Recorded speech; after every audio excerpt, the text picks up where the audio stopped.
few years ago, I stumbled upon a leadership framework in an unexpected place, and it transformed my understanding of what it means to be a truly world-class leader. In this video, I'll walk you through the 4 key leadership archetypes, and if you can master all 4 of them, you will truly be in the top 1% of leaders worldwide. Hi friends, I'm Ryan Juni. I've started 5 companies worth over $300 million, and I've invested in dozens of others. And I've been on a decade-long journey of spiritual awakening.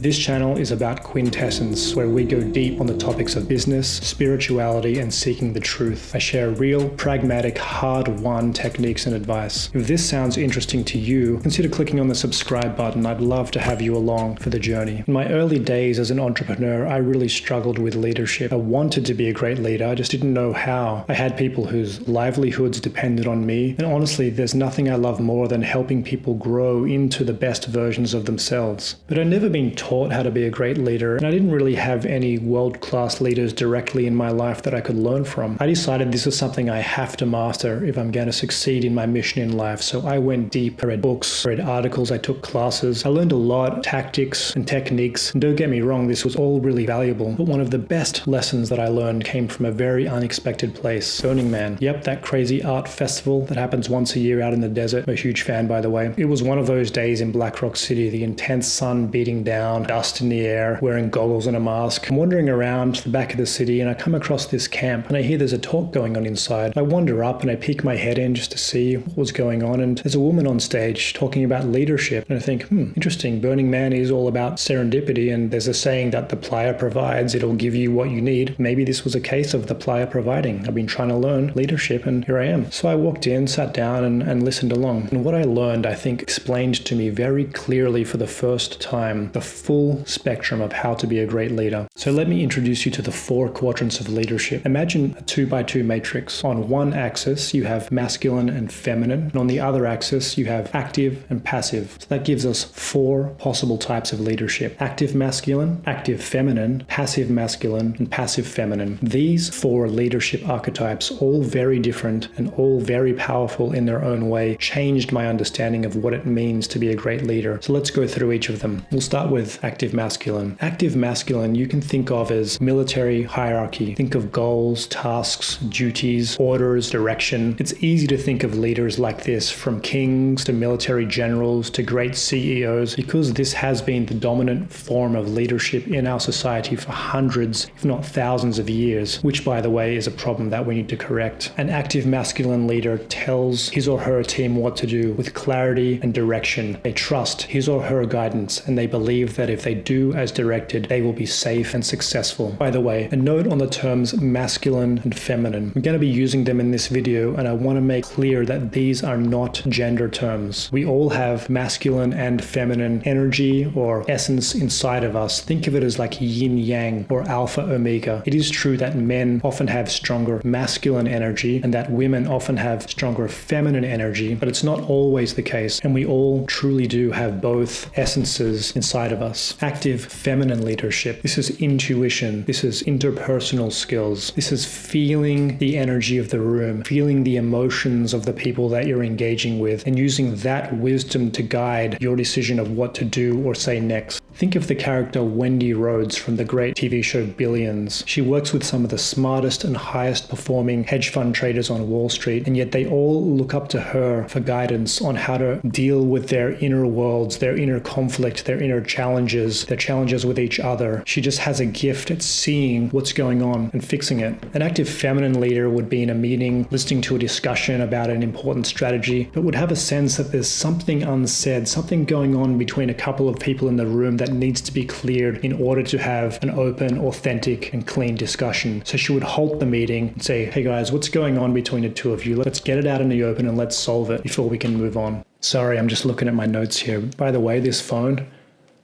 Galaxy Fold, game changer, phone and tablet in one.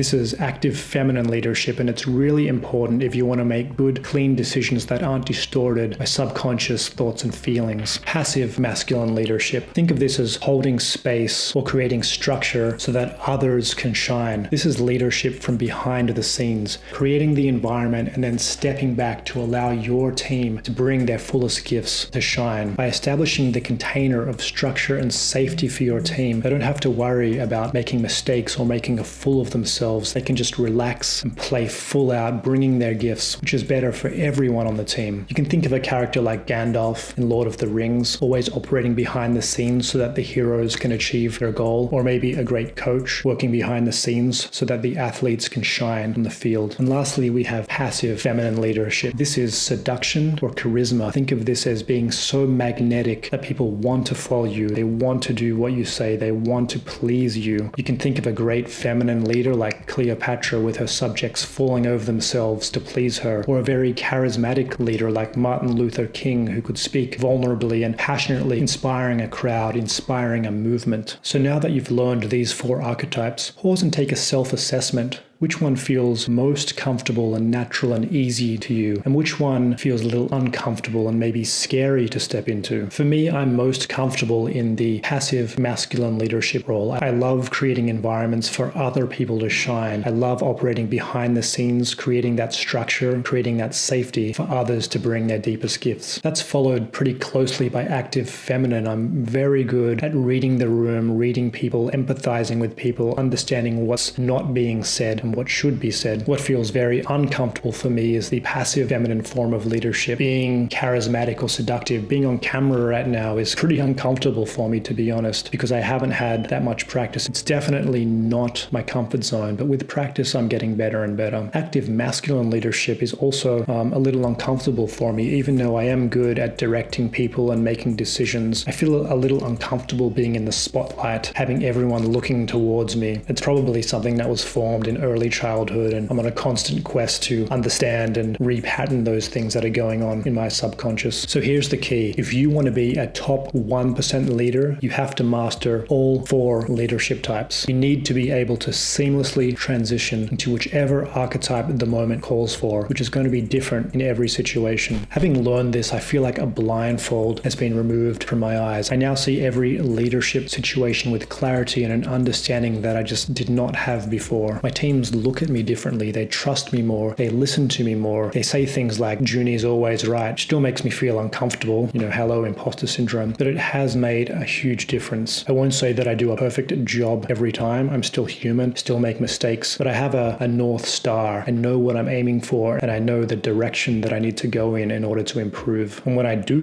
up, it only takes a small amount of introspection and reflection using this framework to understand exactly what went wrong and what I could do better next time. I'll leave you with 2 homework assignments. Number 1, what's one action that you can take this week to challenge yourself stepping into the leadership archetype that you're most uncomfortable with? And number 2, who's someone in your life that you think could benefit from stepping into the leadership archetype that they are least comfortable with? And what's a challenge you could give to them this week to help them do so? If you do take on these challenges, come back and post in the comments. I'd love to hear how they go. So those are the 4 leadership archetypes. If you want to dive deeper into the concepts of masculine and feminine, check out this video where I talk about some of the work of a great spiritual teacher named David Data. And stay tuned for more videos where we go deep on the topics of business, spirituality, life, and the unquenchable pursuit of truth. Until next time, my friends, go deep.